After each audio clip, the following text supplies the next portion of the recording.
Blog Talk Radio.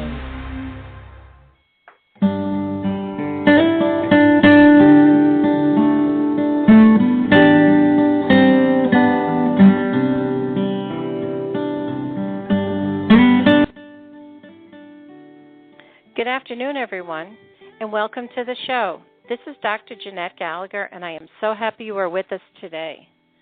Today we are going to be talking about childhood illness and homeopathy.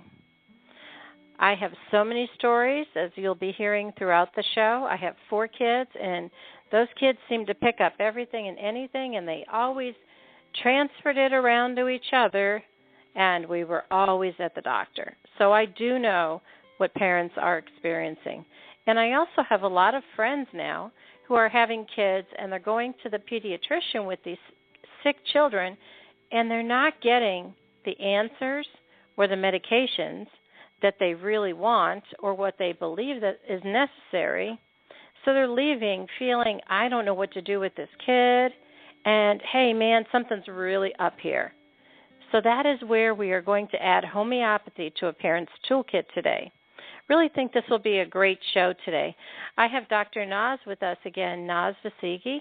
She was with us before, and she spoke with us about naturopathic medicine.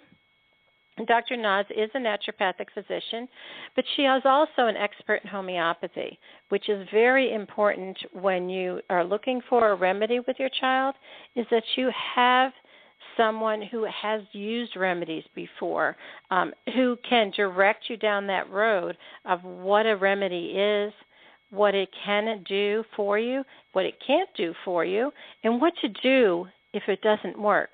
Because there are times when homeopathy works or doesn't work, and you need to know that's not the time you stop. It's just the time you regroup and relook at what's going on.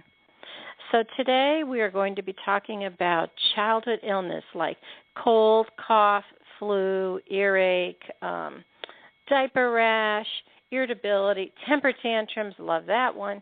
I don't know how many times my kids would stand in the middle of the grocery store and just lay on the floor and kick and scream. And, and if you are saying that it's not your child, you're always not being truthful there, because these kids have all done that at one time or another.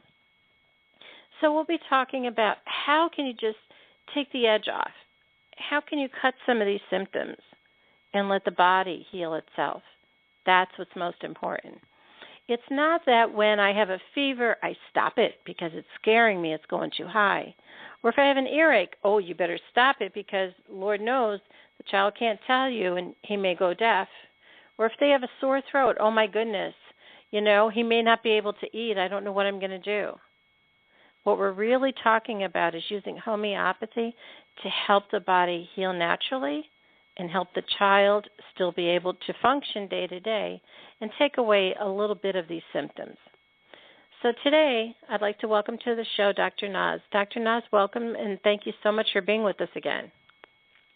Thank you so much for having me again. I love having return guests because, the people really like to listen to someone that they've heard before, and they said, oh, I want to know more, and now here we are. We're giving them more.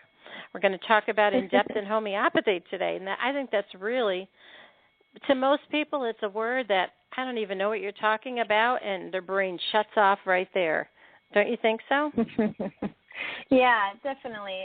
I've also seen the opposite being true, where sometimes homeopathy and homeopath become synonymous with naturopath, and so it's really great that we get to do this show today to talk a little bit about what it is and how it differs from some other natural modalities.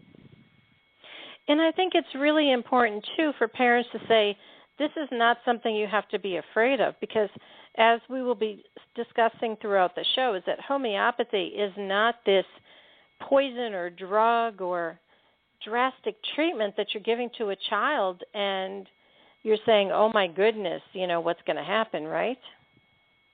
Absolutely. In fact, homeopathy, I think, is probably my favorite type of natural medicine to use for children, just because it is so safe, it works very gently, and it's non-toxic. So there's little to zero most of the time, side effects. And so you can see improvement in the health without having the risk of giving your child anything that is going to harm them. And it's not like an antibiotic, that you will be wiping out their immune system and then, oh, my goodness, what do I do next, right? Or the drug didn't work and I have to go to the next drug.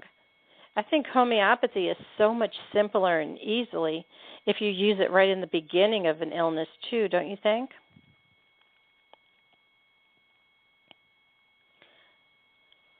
Ooh, I think we lost her.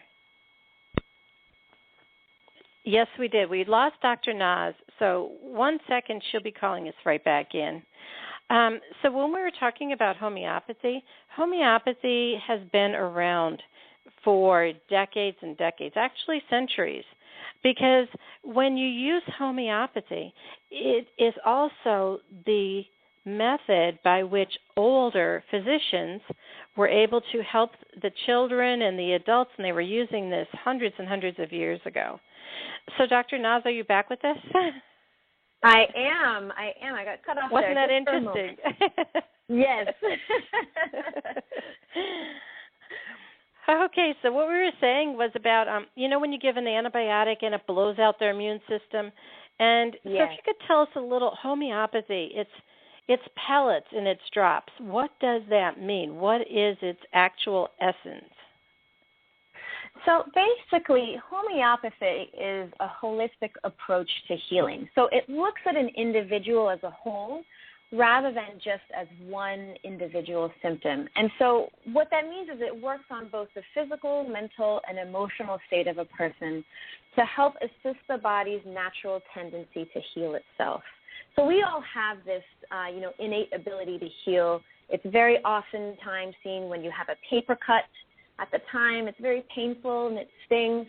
But over the course of the next couple of days, without you putting any conscious effort or intention into it, it goes away. And so that's that part of that body's natural healing ability. And homeopathy helps to stimulate that so that it can optimize, in terms of being able to improve health and get over both acute and chronic diseases with, much less effort. So, it's based on the principle of like cures like.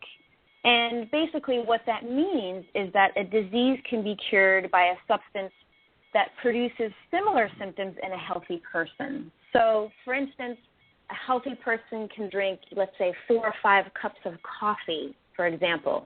And, what usually happens when you drink lots of coffee? You get very jittery, you can feel shaky, your mind becomes very alert, active, you have lots of ideas and things running through your head, you're ready to take on the day, and you pretty much feel quite energized. Now, the same thing if you apply it for someone who has insomnia and presents in the same manner. For instance, it's 1 o'clock in the middle of the morning, and they're laying down, they can't sleep because their mind is alert. They have ideas constantly rushing through their heads. They feel energized. They might feel a little bit shaky. Using coffee as a homeopathic remedy will cure that person's insomnia. So the coffee usually and other substances are diluted down thousands and hundreds of times and applied to these sugar pellets that you've mentioned. And someone can just very easily put them in their mouth. It melts, and then they start to feel the effects very quickly. So this is not, so the listeners could be really clear, this is not a drug in the form of what we would call from a pharmacy, and it's not going to have, like I had said the other day, I listened to a commercial on the TV, and it took exactly 1.5 minutes to read all the side effects. And it was like, why in the world would you want to even touch the thing? So this homeopathy has nothing like that. This is like a total, this is not even like, it's almost like it's such a parting of the ways. It is not even in the same category, correct? Very true, very true. Remedies are made from plants, minerals, and other natural substances. And so because they've diluted down so many times that there really is no chance of having any of the toxic effects that they might have in their natural state. And so like you said, it's really in a category of its own. And what makes it so great is, as I mentioned earlier, it's just very, very safe, very easy to use, especially in little ones when you need something else to rely on in case the medications aren't working for their ailments. So it's a good, I think, some people might use it as a backup plan. I personally use it with my patients as a frontline plan, just so that they don't have to rely on these kinds of medications that you would get from the physician to treat any of their conditions. I, too, have used it as a front line with most of my patients because I found, when you're presenting with that immediate, like if you can catch them right as their fever's going up or right as their ear starts to hurt or their throat starts to hurt, you can work with it there and have much better results. And maybe say, let's work with homeopathy, for a day or two and see, does it change? If it changes, that presentation of symptoms the next day may not even be there. Therefore, there is no need to be able to go, to the next step, to a prescription or a therapy or whatever that might be. So, by taking care of things right up front, I like to think of homeopathy as it's not really a preventative, but it is it's a divergent. It kind of like takes that edge off of a potential problem. Yes, absolutely. In many cases, if the remedy that is chosen for the child's ailment is done and administered, very early on in the illness, especially for acute illnesses, you can, in many times, completely abort the illness so that it does not even progress, as you mentioned.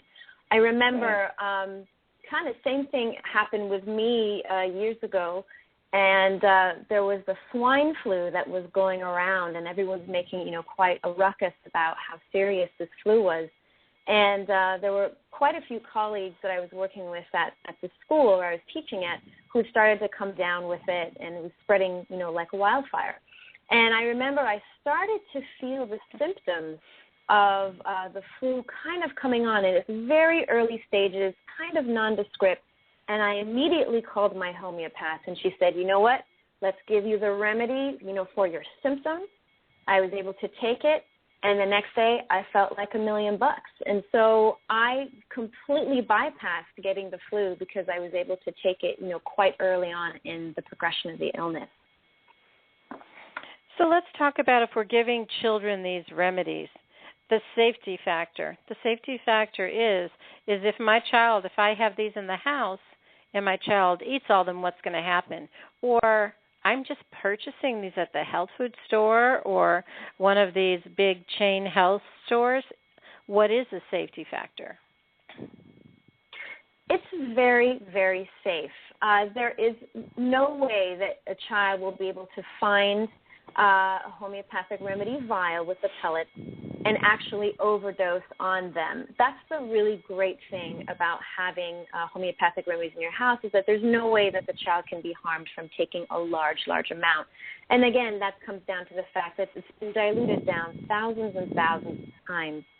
So, it's very, very safe. You can easily buy it, as you mentioned, over the counter at a lot of health food stores. And, that's the reason why they've been regulated to, purchase without a script. And so because of that safety factor, it's something that you can have in the house at any time in case you do need to rely on it. So let's talk about a few of the children's illnesses and maybe a remedy or two. Let's start with a cold. That was about the best. So many, and I am totally guilty of this because I did it in the 80s, so no judgment here, but I always, when one kid got sick, hey, I was always marching to the doctor because I knew I had 3 more of them at home that were going to have it. And when you pass things around with your kids, just like they did with the chicken pox, this was such a pleasant thing for me. The first child got chicken pox, so it took him a week to go through it. And at the end of the week, the next one got them. The end of that week, the next one got it. I had an entire month of chicken pox in my house. So that's how the kids, always, they always tend to want to take their time, and spread it through. So I do know that, when parents really need to work or they really need to get their kids to daycare, a cold, this kid is coming home from daycare and they look like, oh my goodness, they look like they've been through the car wash. That's when I think you always know they don't feel well. The hair's straggling all over the place, their shirt's hanging off, their shoes are untied, they look kind of red, and their lunch kit still has their lunch in it. That's number one key when you know someone is sick. So what would you think about, or how do you start to even do that if you're a parent? Well, with homeopathic remedies, as I mentioned earlier, what's important is that you want to give them a remedy that's individualizing to their set of symptoms. So, for instance, you have a child that's come home, looks like they're ill, and you notice that they've got a lot of yellow-green discharge that's coming out of their nose. They seem kind of weepy. They seem a bit peevish and irritable, and they constantly want to cling on to you, Mom. They want to hang out with you. They want to be held. They want to be cuddled. And you try to get them to drink if they have a little bit of a fever, and they just don't want to drink anything. So this would look like the remedy picture for a remedy called pulsatilla. And you usually will know that kids are in a pulsatilla state, especially if they do have that yellow-green discharge from their nose, and also their mood. They just want to be next to you. They want to be cuddled, and they tend to be quite weepy as well. So that's one picture that you can see. Another picture you might see is something that's quite the opposite. The child comes home, all of a sudden everything's fine, they're playing outside, and then a fever hits, a high fever, and then their face is bright red, very, very shiny. They are all of a sudden restless and they're not feeling well. This is going to be a presentation that's going to be covered by a different remedy like belladonna. So in this case, again, the most characteristic features are that sudden intensity, the red face. You'll see their face is glowing. Their cheeks are burning red. They'll feel very, very hot to the touch, and they'll have that high fever. So it really does depend on how the kids present and what remedies best fit for that picture. And it also does bear saying also, we lived in the Northeast when my kids were little, and they used to go outside and they'd come inside and then their cheeks would be red. And then they would feel sick the next day. That redness of the cheeks might have just been from rolling around in the snow. So parents really need to know, what is going on, look at the whole picture, and then make a concise decision. Don't just say, because they were out in the snow all day, their cheeks were red when they came in, and, it's now the next day, because that may not be the same predictor of that symptom, correct? Absolutely, definitely. It's good to take all that into consideration. And, if there's any, points where you feel that, I'm not really sure if I'm well-trained enough or can maybe use these at home, then you can find a homeopath or a naturopath who has studied homeopathy and take your child to them, and they'll be able to also look at the child objectively. Because I think sometimes as parents, moms tend to, we're too close to the situation. We can be a bit subjective. And so it takes another pair of eyes sometimes to look at the situation and maybe be a better judge of what's going on. I love the idea of the pulsatilla child when they're clinging to you, and it's like, oh, my gosh, here it comes. I'm going to be sick tomorrow because the kid's hanging on me. And I know every single parent has secretly said that, But then now a parent might say, well, if I'm going to give that to my child, then, hey, I don't want to get what they have. Maybe I should take it too. And that's where we would need to caution them, and that's not the same thing, correct? Absolutely. Again, when a child is sick or when you become sick, you may have different symptoms that are expressed that will be, different from case to case. So the child may be, this pulsatilla child, but if you get this same virus or whatever it is that's going around, you may not have the yellow-green discharge. You may not be so clingy and weepy.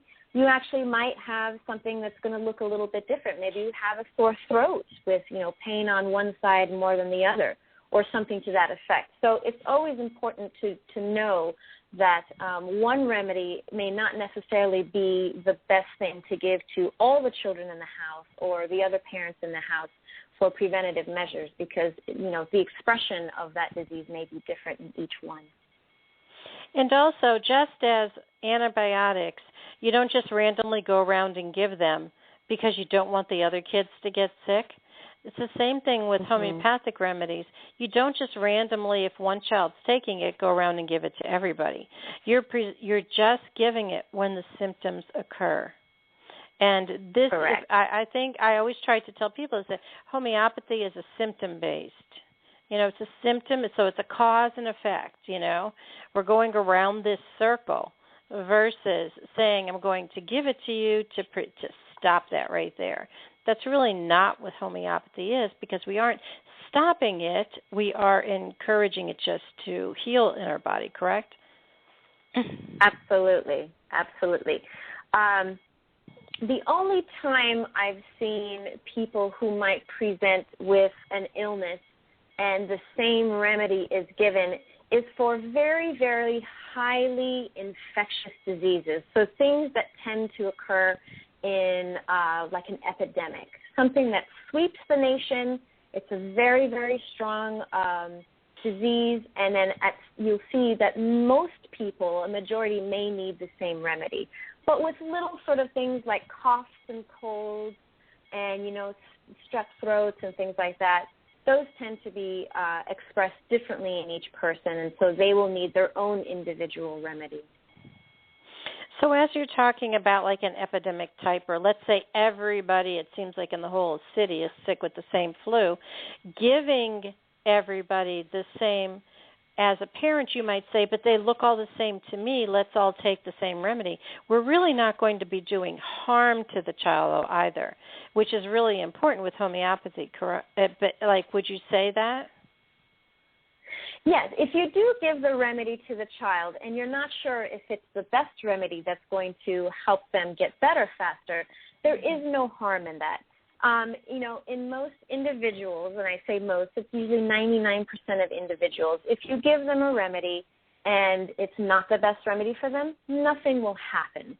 And so that's usually the best indicator that, that wasn't the right remedy, and you should find one that's the best for their case. So in that way, it's, something if you want to give it a try for your child because you're not sure that it'll work, or maybe it's the only remedy you have in the house at 3 in the morning and you figure it's worth a shot, there's no harm in doing that whatsoever.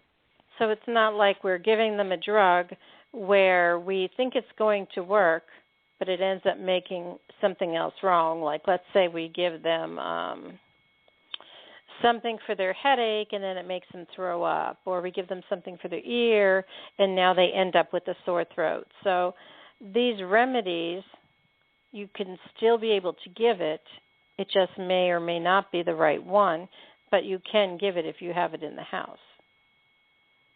Correct. If so it's indicated. If you do give it to someone, yes, if it is indicated, and if you do give it to them, then the most that will happen will either they get better or nothing will happen at all. They will not acquire any additional side effects as a result of taking that remedy, which is why it is so great of a type of medicine for kids especially, and adults.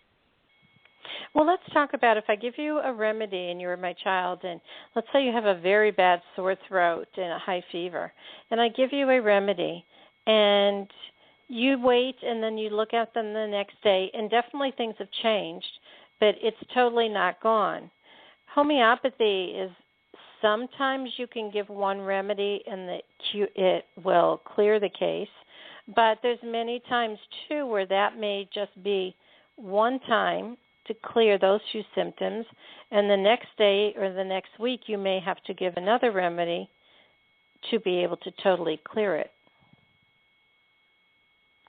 Yes, I have seen that quite a bit, it usually depends on the child, and so that's really what's so individualizing about this medicine is that there are times where, again, early enough in the illness, if you have very, very clear symptoms, and you say, oh, this is definitely the remedy for you, give it to them. You might be able to get them to just slowly improve and, be done with it in about 24 to 48 hours.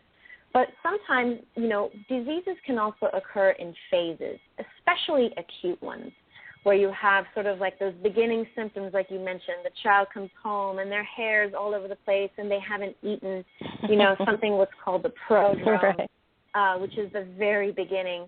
And then that can actually shift into the actual active phase of the illness. And then there's what's called a third phase, which is convalescence, which is basically recovering from the illness.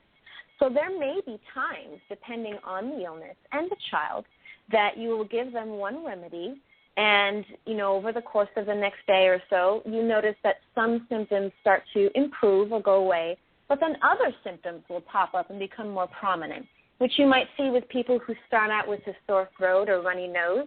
You give them a remedy and it clears, but then all of a sudden they start to get a horrible cough with lots of phlegm, and so maybe that remedy that you chose at the beginning doesn't now best fit this picture of the cough, and so you may need to switch to a second one. So it takes a little bit of finessing, I believe, especially the more parents can use remedies and have more experience with it, they'll be able to pick up on these things a little bit easier.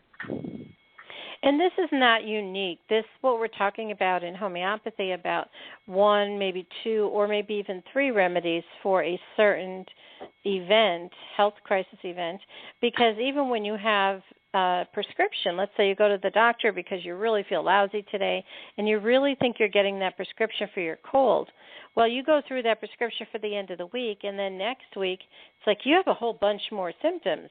You're worse than you ever were before. Now, you can look at that right. paradigm and you can say, well, that drug wasn't the right one, and then all of my symptoms got worse, and now we're into a super infection, as they call it. So now we're going to give you something even stronger to attack all the other things that are going on. But with homeopathy, right. that's not the case. It's not continuing on to escalate into something super. It's just actually just changing and shifting and showing you what's left that needs to be addressed. Absolutely. That's one of the best things about this medicine is that when you do take it, as we've mentioned before, it's not going to have any negative impact on your body by creating a whole host of other issues that are going to come up that need to be treated, by some other mechanism. So, while you take this first remedy to help, get rid of these first few symptoms of illness that you have, and it will clear that out, then it's just basically assisting your own body's ability to clear out the infection and give it a little bit of a boost so that it can also help to shorten the progression of disease and also reduce the amount of time that you're sick, which is great, which is what all of us really need, so that we're not stuck at home for 2 weeks battling something that's been going around at the office. So let's talk about another remedy. This is the best one, I think, is that 3 o'clock in the morning, your kids are screaming bloody murder. You go in and you feel them. They're hot. You know that they've been screaming like nobody's business, and this is generally the ones that can't really tell you what's wrong. So pretty little kids. And you're thinking, oh, it must be their ear. But you notice they're just screaming like no one's end. I know in the 80s I had the most fantastic ENT here when my kids were little because his hours were 3 in the morning until 6 in the morning. Because he knew at 3 in the morning was when all the kids got sick. So he said, why don't I just open then? And that's what he did. At 3 in the morning, his waiting room was packed. You didn't even have to call. You just showed up. And, all the kids would come, and then they'd go home, and they'd be fine for the rest of the day. But with homeopathy, how can you head that off when you've got this kid really screaming like nobody's business at 3 in the morning? What remedy would you think of? I would think of belladonna for 3 a.m. It could also happen at 3 p.m. in the afternoon. Again, because of that sudden, intense pain that just comes out of nowhere, and it is so painful that it just drives the child to basically scream because they are in so much pain. You'll see and even if ear, they can't, bright red. Right, and even if they can't tell you, right? Now this yes. is something you could still give it an infant who is not speaking yet. It would still be a choice. Absolutely, because one of the nice things about homeopathy, too, is that there are a lot of sort of observable symptoms that you can use that are quite reliable to guide you into what kind of a remedy would be best. One of them is 3 o'clock. Belladonna's time is 3 o'clock in the morning or sometimes in the afternoon, right when the child's coming home from school. And then you'll see that they have such a high fever, so they're hot, hot, hot to the touch. And the ear that's affected and has the infection in it is going to be bright red. You know, we talked about that earlier, that with belladonna kids, they'll have the bright red face. So with this one, we've got the bright red ear. And because of just the intensity of it, you know, they will be quite upset, lots of crying, just due to the intense pain. So it's a definite one to have in the toolbox for those kinds of situations. How would you differentiate between a potential ear, well, that type paradigm, you know, the screaming, and we think it might be their ear, but then we don't know if it's they're just teething and it's hurting at 3 a.m. How would you differentiate that, or what would you, as a parent, want to consider? You know, a lot of times kids will, you know, if they're having any kind of pain on the ear, you might notice them holding onto the ear. You may actually see them tugging on the ear. They'll grab onto their earlobe and kind of, you know, pull it down a little bit. You know, it's hard because you may not have the tools to look inside your, you know, your child's ear. But it's also a good idea to maybe, you know, take a look in their mouth, see if you see anything, feel around on their gums in case you feel some of the teeth actually starting to come out. You know, so that's kind of, those are sort of the more pathognomonic signs that you would see in a child being able to tell you. And also just if you can take a quick look at the ear and see if there's any discharge, that'll be another big sign that, you know, there is some kind of an infection behind that eardrum. And having all the kids and seeing all these kids as patients, can say firsthand with almost pretty good certainty, all earaches come with teething. Teething and earaches, either, you know, you could bounce it either way. An earache will come with teething, and teething will come with an earache. It just seems to always be there. And parents are kind of thinking, always say, well, you know, he's not at that age where he should be getting teeth. But from my dental background, it's really important to know that from the age of birth until the age of 18, every single child, every single day, has either a tooth coming or going. So to say that you're not teething, you're teething for 18 years. You know, you've got something that's coming or going. So why would you not think about that in the first place, you know? Absolutely. That's a really good point.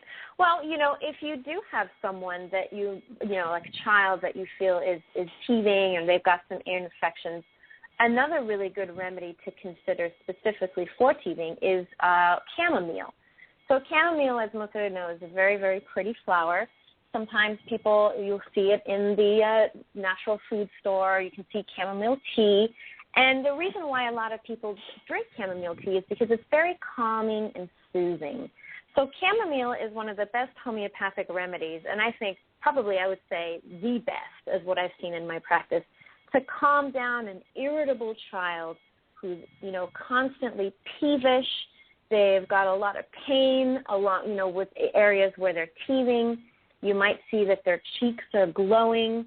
But the thing you'll also notice along with these physical symptoms is really the mental emotional case, is the extreme irritability, sometimes throwing temper tantrums, you know, on the floor, kicking and screaming.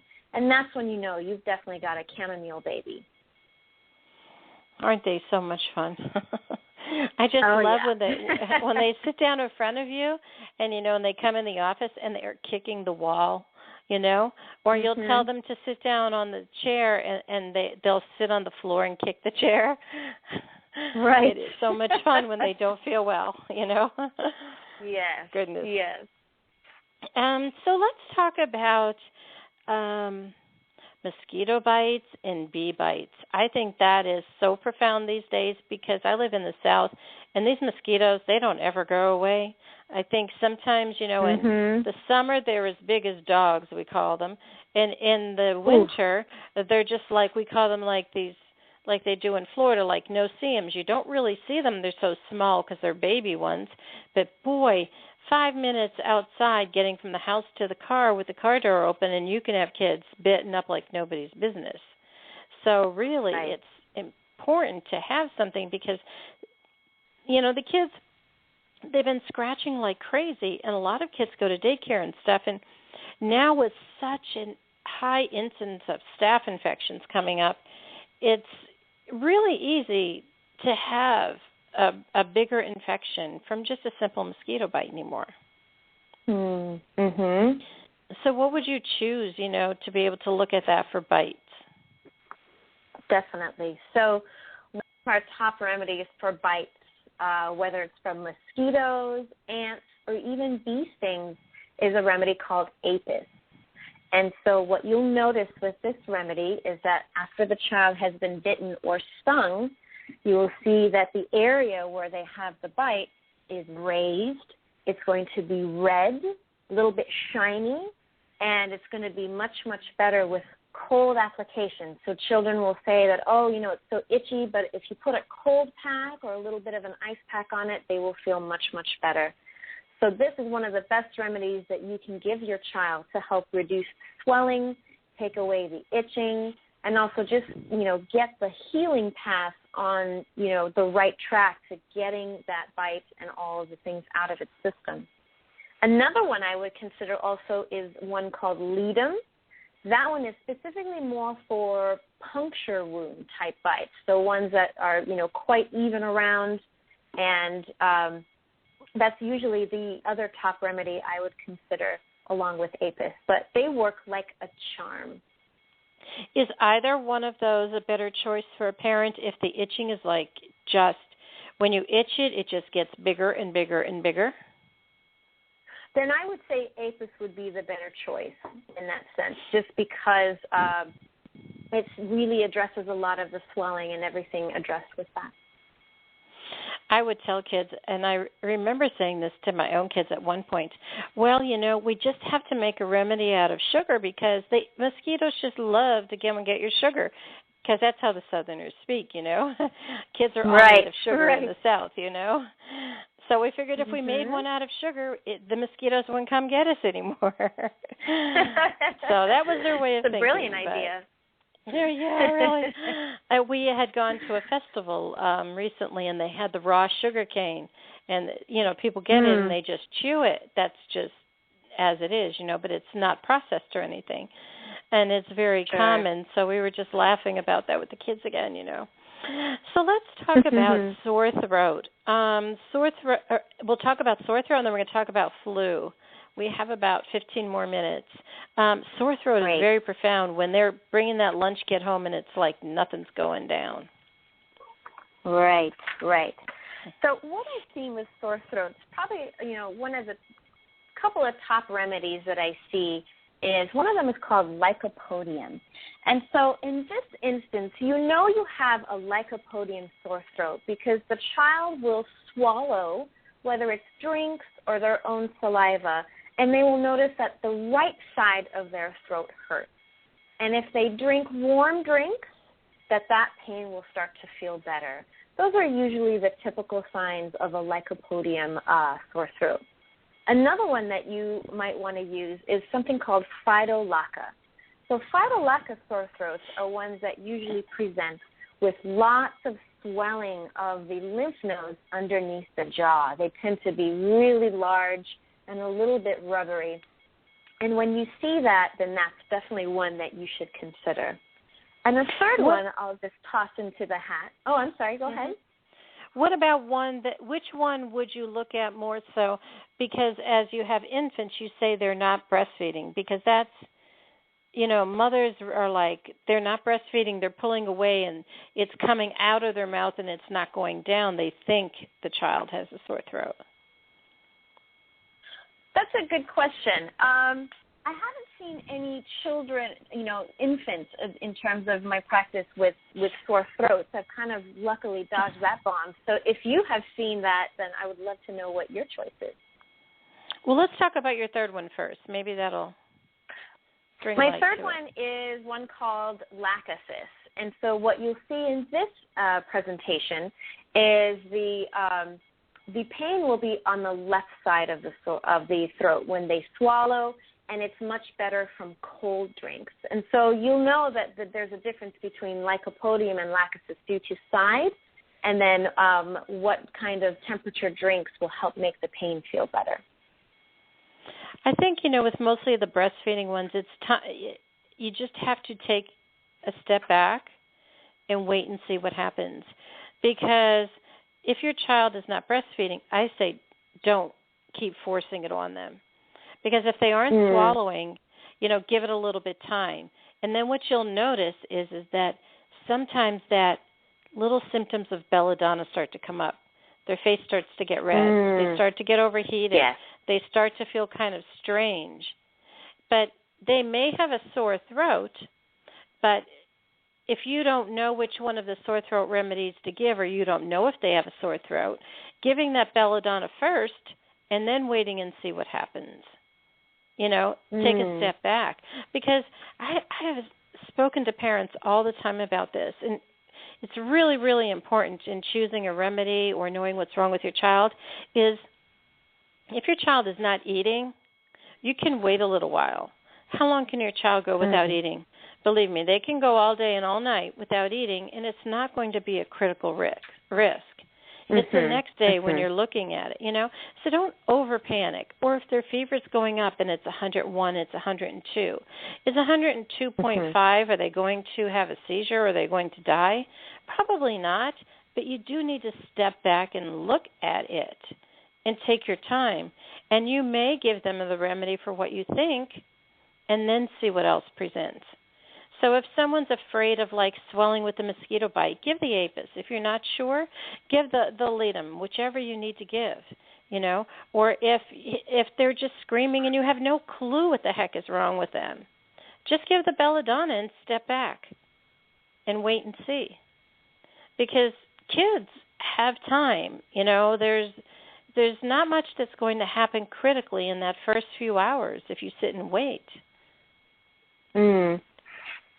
That's true. And they tend to also respond very well to homeopathy in general. And so that's usually what we do with our patients is, we'll give a remedy for any kind of an acute illness, and then we'll send them home and they say, all right, let's see what happens over the course of the next few hours.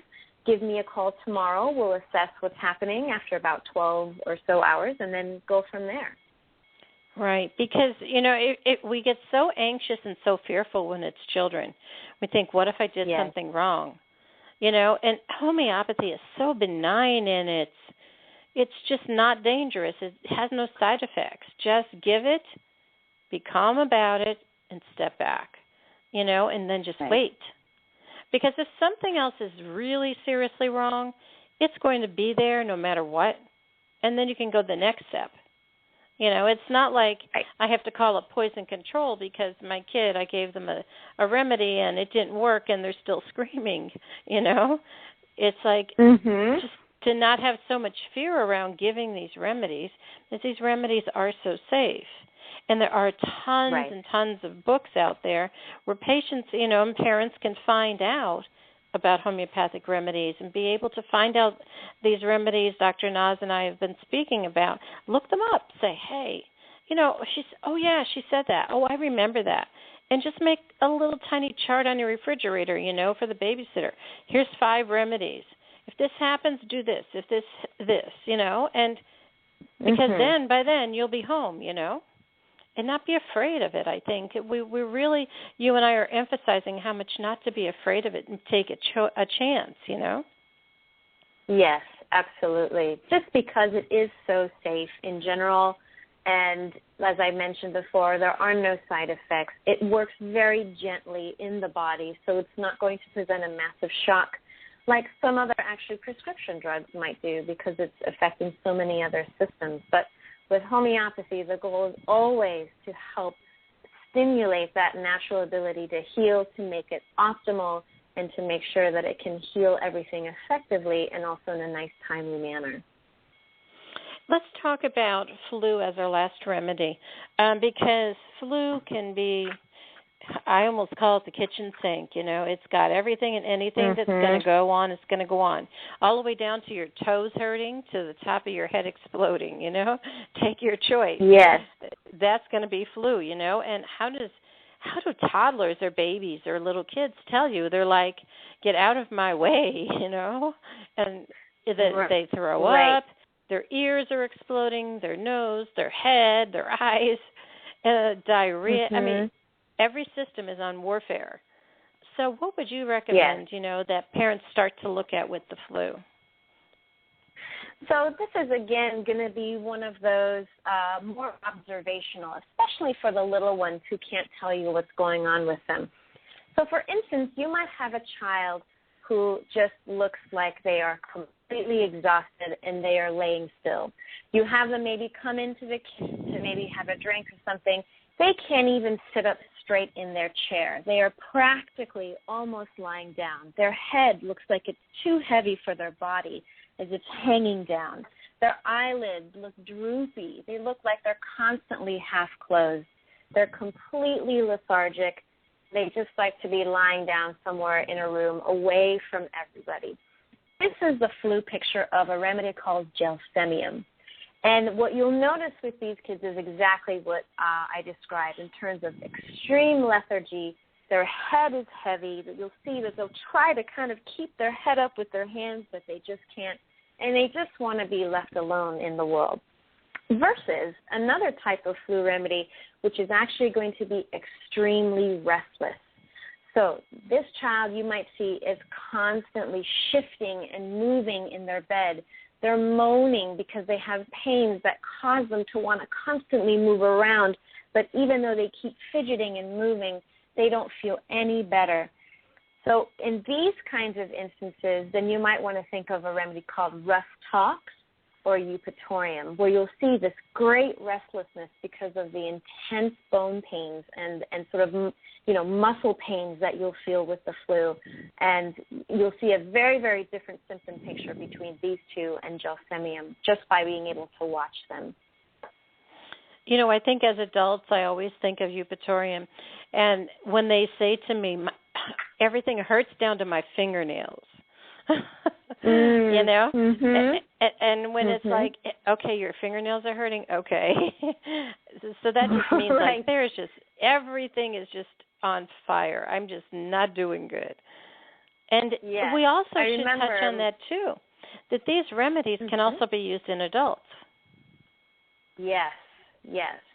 It's great. You know, I was just going to mention that my mom actually came down with a flu just a couple of months ago, and she was just in so much pain, and she said to me, I feel like my bones are being broken inside of my body.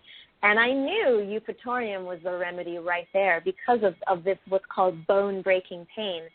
And that's kind of the nice thing about homeopathy is that it's really safe and indicated for children, adults, and even the elderly. I've seen it being used in animals quite effectively as well.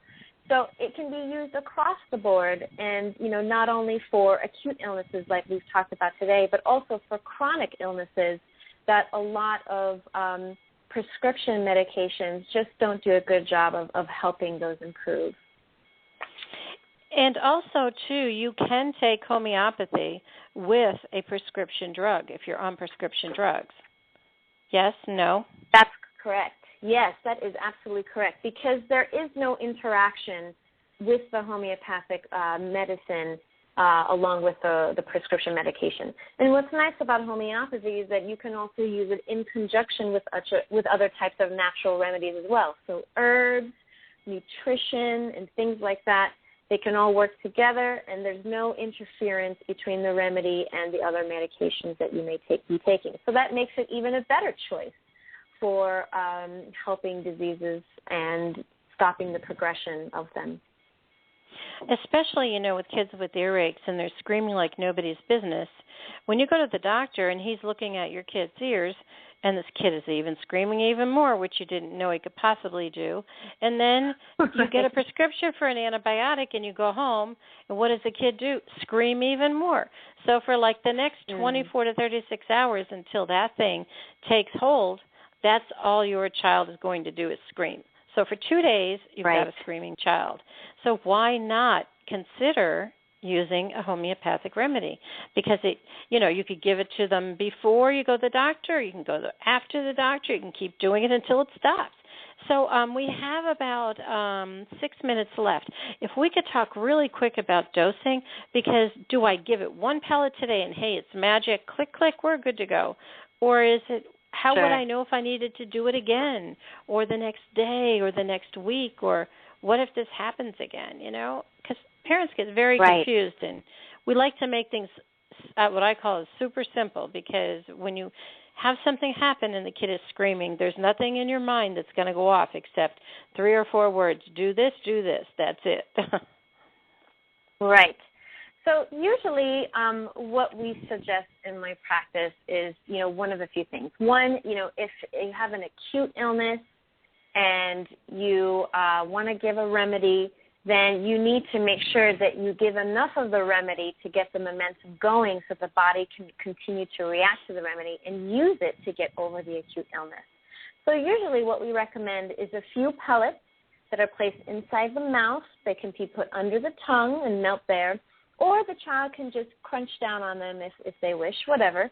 Children love to eat homeopathic remedies because they are sugar pellets, so they're nice and sweet. And it's very different from, taking kind of a yucky cough medicine. So they'll have no issues with taking it.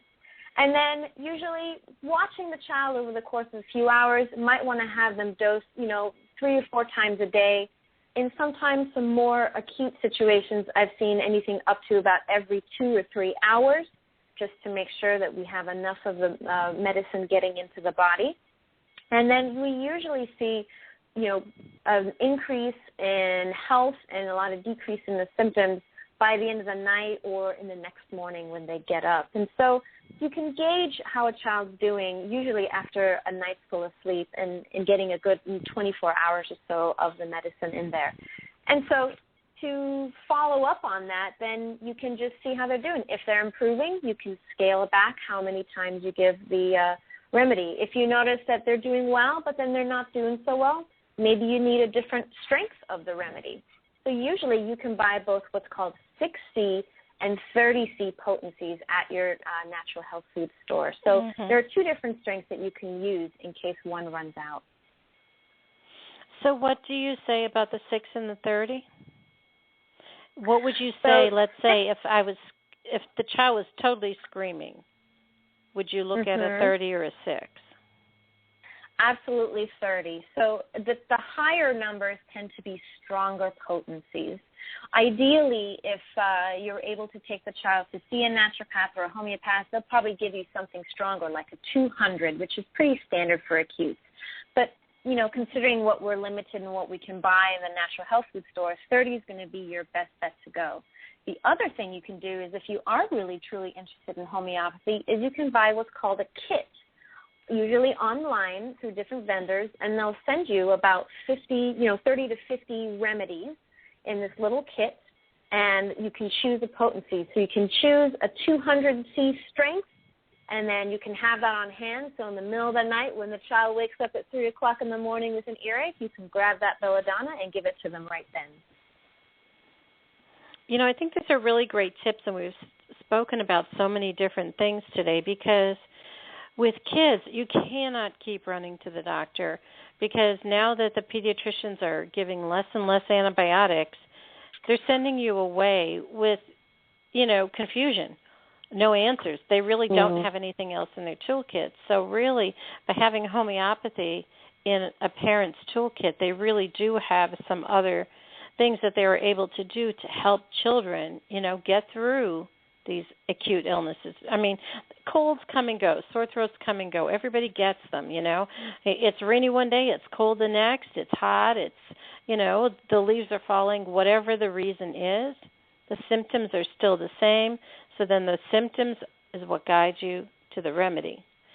Okay, so if the parents have any questions, just as Dr. Naz and I have suggested, is you can contact a homeopath in your area or a naturopathic physician. They are both trained in homeopathy, and, you can also contact Dr. Naz You could contact me, and I will get you directly in touch with her. Or you could also contact me, and if you're in my local area.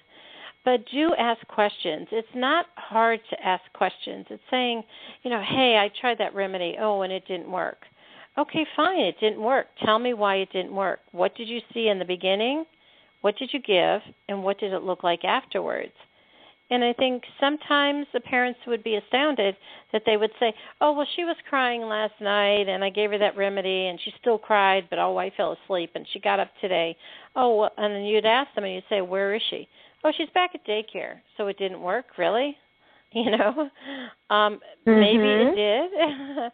And maybe the parents don't really know what to expect. So I would say to all the listeners, and if you're a grandparent or a babysitter or if it's your kids, take the time to just look at the child and say, this is here, I gave a remedy, this is what I have now, and assess that. And that's very simply what homeopathy is. And so, Dr. Naz, if you have anything else you'd like to add in conclusion, we have about 2 minutes left. I know this has been a great show, and we kind of went through a lot of things quickly, but I think there were very important tips in there that you did give us for today. Absolutely. Just to reiterate, what's so great about homeopathic medicine is that another thing it can really do is that not only can it treat acute illnesses, but it can also treat chronic illnesses. And even better, it can help reduce the susceptibility of actually getting recurrent infections. So with children these days, we see lots of them with ear infections coming in over and over and over again. They go to their conventional doc. They get tubes in their ears, and they never really get over the infections. With homeopathy, not only can we treat the acute ear infections, but we can also treat them on a chronic basis and help reduce their susceptibility of catching ear infections over and over and over again.